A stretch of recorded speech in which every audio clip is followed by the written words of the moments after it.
In today's episode of the Pathfinder Presents podcast, I have an interesting guest here with me today. I'm with David Reed. He's hailing over from the team at ReadMe, and they're all about generating and creating and providing folks the opportunity to create great developer hubs. Today, we want to really deep dive what that actually means, who's leveraging the platform, and also how David is thinking about growth for the company. So, welcome to the show. Yeah, thanks for having me. Of Thanks for having me course. here. Of course, David. So, maybe give us a quick overview in your own words. What is ReadMe all about? Yeah, you said it well. Anybody with a software team, predominantly software first companies, use ReadMe to build developer hubs around their APIs. So software companies today um, pretty much all have APIs that are somewhat open to either partners or the public. This was sort of the genesis of Web 2. I know Web 3 is really hot right now, but Web 2 was everybody getting an API and having all the apps and all the databases in the world and all the companies in the world talk to each other, right? And they did that through APIs. And in order to connect APIs, you got to have engineers read documentation, right? And so this niche emerged for software companies that wanted to build really beautiful, the term now is developer experiences around their APIs. So developers could discover, learn, and build high quality integrations with their APIs that worked and led to really strong partnerships. And ReadMe is a platform that's productized that. So anybody can build a great developer experience. That makes a lot of sense. And is there sort of a certain point when you start creating a documentation where, something like README makes sense? Is that like, from the very beginning, do you have a certain scale where it makes sense to bring in the product? Do you miss out if you don't, build it from the ground through README? Like at which point and at which size sort of users does README make sense? At all sizes. So our largest companies, our largest customers are the largest software companies on earth. You know, Amazon, Apple, they use us to document APIs. And then we have one-person startups that use a product that's 90% of that to document their API as well. So we encourage anybody who has an API to start thinking about their developer experience immediately. Because most importantly, if you're building an API, the most important thing about that is that it gets used and used well, right? Or else there's no point in building. And part of getting your API used well is having a great developer hub, being able to greet developers and give them the tools and guidance they need to build a high quality integration. If you don't do that, you build a lot of software, you build an API that nobody uses, and you end up just wasting a lot of time. So we encourage people to do it right away, and more smaller and smaller software shops, even without any users, are thinking about developer experience from day one. That makes sense. You talked about all the different sizes of organizations. If we talk about a larger organization, who's typically bringing in the product? Like, is that sort of the, technical writers team? Is that actually coming from the product team because they actually maybe already need it for internal reasons at the first place? Who's typically the champion within the organizations? Yeah, so some companies have one persona that they can hyper focus on. We don't. We have about four. And predominantly 35% of our buyers are product managers or executives in the product org. So they run a product or they're VP of product at a software company. Then we have engineering executives, right? Engineering manager, VP of Eng. That's about 25%. 25% come from what we call the writing org. So technical writers, or they're responsible for documentation at a software company. Those three are predominant personas. And then about 15% are just straight CEO founders, right? So we have a lot of software companies under 50 people, under 100 people. And a lot of the founders at that stage are very involved in the product still. And they're the ones thinking about this developer experience and oftentimes spearhead the decision to build out a great developer site. So when we look at our personas, you're exactly right.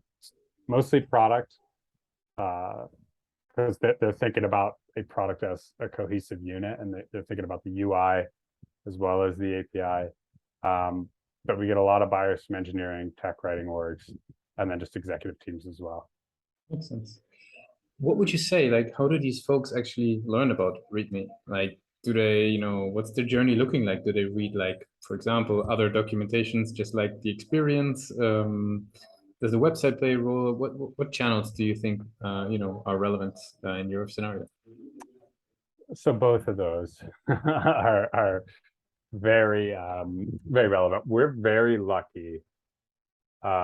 We have a unique distribution lever. So all of our customers have a public site that's hosted by ReadMe. So it's the best advertisement period. People go to developers hubs, they see a great hub, they go, well, man, I want my docs to look like this. And they can see that it's ReadMe, and that's how they discover us. That's mostly how it's done. And then we have just tons of word of mouth.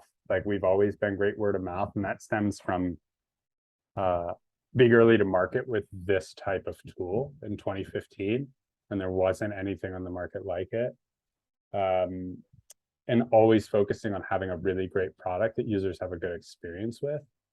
So users come in, they see a site that they like, when they're going to integrate with that company's API, whoever it is. I say, wow, I want our docs to look like this. Or they go to their competitor's site. That's a huge one. Because their competitor uses you guys, we want to come over. We get that all the time. Then they go sign up and use the product. They have a great experience with it, right? When they're in the trial, we have a 2-week trial. The vast majority of our leads spend some time in that 2-week trial. And we've always hyper-focused on the product just being great. And so those are the things we care about, but that's where most of our momentum and most of all of our marketing or lead gen comes from, is those 2 channels. I mean, how do you think about the website then? Like, what role does it play in their journey? I mean, they already potentially experienced the hub, now they're heading to the website. Like, what role do you attribute to the website? Yeah, it's changed over time, right? And we tend to take a product marketing lens to our website. Is how do we want the market to think about our product? Yeah, and we focus a lot on the look and feel. It has to look amazing. It has to feel amazing. It can't be a copy of anybody else's site. It has to be super design forward, and much more so than anything else in our space. And so that's a goal, is we want people to come to the site and within 3 seconds think it's the best website of any API tool they've ever seen, right? At least from a design standpoint. And then we want the copy not to be target necessarily our core hypergrowth use case. Stay out of the docs in 5 seconds, right? We don't drive signups per se, right? When we could. What we want to do is differentiate ourselves with our value prop and where we're building the product towards. Right. So if you look at our website, it's how we think about developer experience. An interactive hub catered to every user. That's a beautiful experience. We don't focus on the best writing features on the web, right? Because then we get into a copywriting feature race with other laterals in the space. And that's not what we want to do. So for us, it's really about stating our point of view. And that point of view, we believe, is what makes us different, right? And it's the point of view we build the product from. So it's genuine. We want our users to know you use ReadMe when you want a tailored, beautiful, easy to use experience for your developers, not when you're looking to get 1 or 2 extra features from whatever documentation tool you have today. If that's what you care about, it's actually probably not the best fit, right? Our customers care deeply about developer experience, and that's what we care about. So we want to attract people that care about that as well. And for the most part, that's what we get.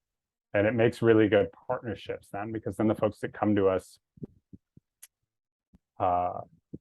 which there's thousands a month, they buy into that.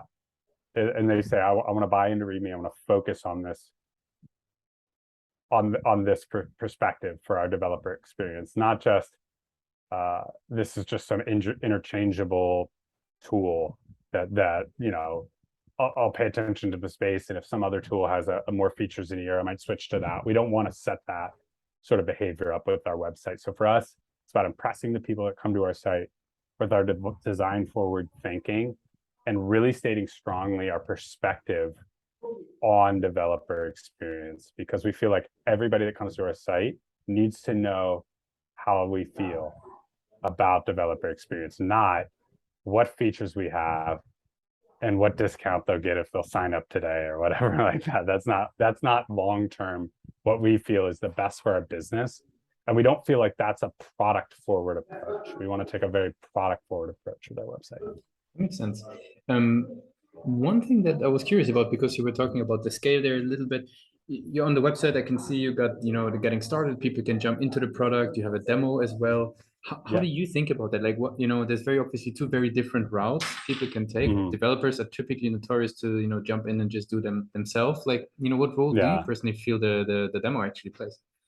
Yeah, so it's plays off of those multiple personas that we have. So ReadMe's not a developer tool. It looks like a developer tool. We're categorized as a developer tool, but only about 9% of our signups are engineering individual contributors, right? So 91% are some other persona that's not writing code every day. And oftentimes, whether it's a product manager, a tech writer, sometimes an engineering manager, they're used to setting up meetings, they're used to talking, they're used to requesting demos. So we wanted to put an option in there for people that just wanted to talk about the product, talk about the space. And we get a lot of people coming to us that don't know what they're doing. And they just admit that on the first call. How should we think about our developer experience? How should we think about our hub? We've never done this before. And they really want that to be the first call. We also do get a lot of engineers. I mean, that 9% is still a big number. And it's actually grown.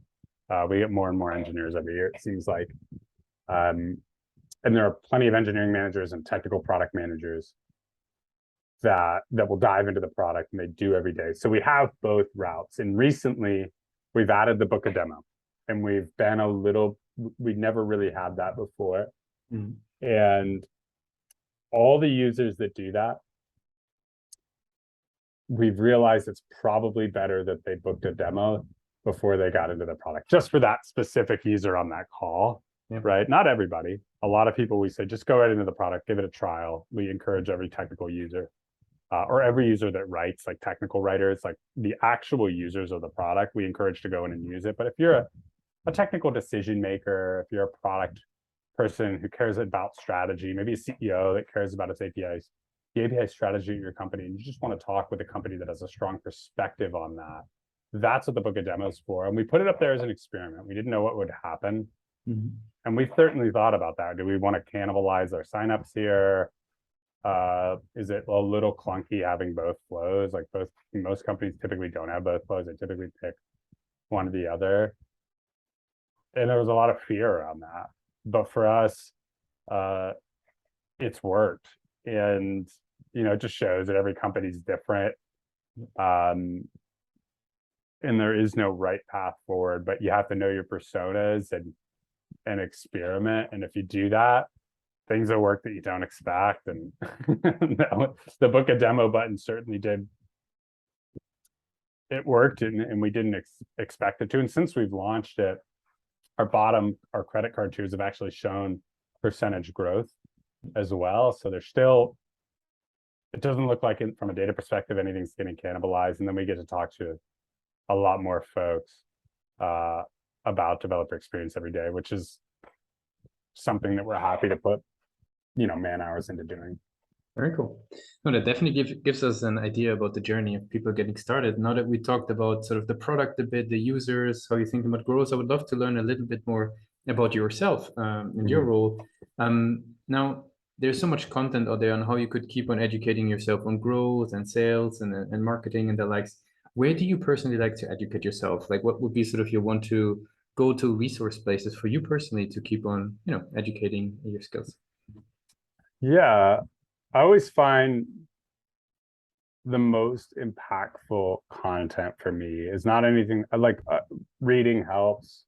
podcast helps, but talking to experts that are further along in the journey, right? So I learn more talking from VPs of sales that have bigger teams than me, that are at, maybe a few years older, maybe 5 years older, maybe been through a big exit, folks that have been through the journey, a similar journey that I've gone through, and talking directly to them in a conversation. I find that there's nothing that replaces that, because they can look in your eyes and see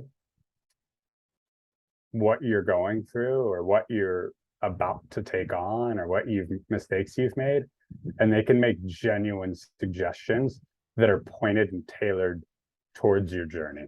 So for me, I always look for folks, VPs of sales, go-to-market, CRO, in the space, or really good salespeople that are really have had really successful journeys. I've always learned so much from talking to those folks that are at other SaaS companies, bottom-up SaaS companies, specifically companies that look like ours from a go-to-market perspective. And I just find that no asynchronous learning. And I'm an avid reader. I've read every sales book, and I listen to podcasts every morning. I just find that, and you learn from that. But the most impactful stuff that has changed the way I do business and helped me find success comes directly from folks that have been through it. Right? It's interesting. It's to be honest, nobody ever brought this up so specifically, right? That you look like a couple of years ahead on the podcast. Yeah. And then just go. So I think it's a very, very interesting angle. Very actionable, I would say. Very cool. I have some rapid fire questions to wrap it up for today. Are you ready for those? Yeah, absolutely. What is the last book you read? The last book I read is called The Dawn of Everything. It was not a sales book. It was a book on the history of humanity that takes strong perspective on human civilization. But The Dawn of Everything, I think it was on the bestseller list a couple of years ago. What's one single thing that your company is focused on the most at the moment? Replacing API dashboards, right? So we do docs right now. Every company has an API dashboard as well, coupled with their docs, where users get API keys. We want to take that on and win that market. And for the very last question, right, I would love to do a little bit of time travel, and let's go back to Ohio University, if you allow, right? So you're heading out of formal education into the world of, sales and growth. What would be the one advice you would give yourself for your journey?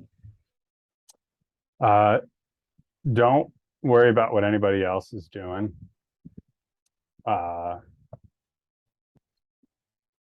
What you're doing will work. Just keep doing what you're doing. It'll work. It'll get you where you're going. Don't look around and worry about what's going on in the world, about anybody else's career. Just worry about working as hard as you can at what you're doing, which you're already doing. But I'll tell you right now, it'll feel like it won't pay off, but it will. Just keep doing it. I think that's actually very great advice, to be honest. I really appreciate you joined the show today. I want to give you the very last word. If somebody would be forgetting all that we discussed about ReadMe today, what's the one thing people should remember? It's the best company in the API space. That's very simple. Thanks a lot for being part of Platform Presents. Awesome. Thanks, Lucas.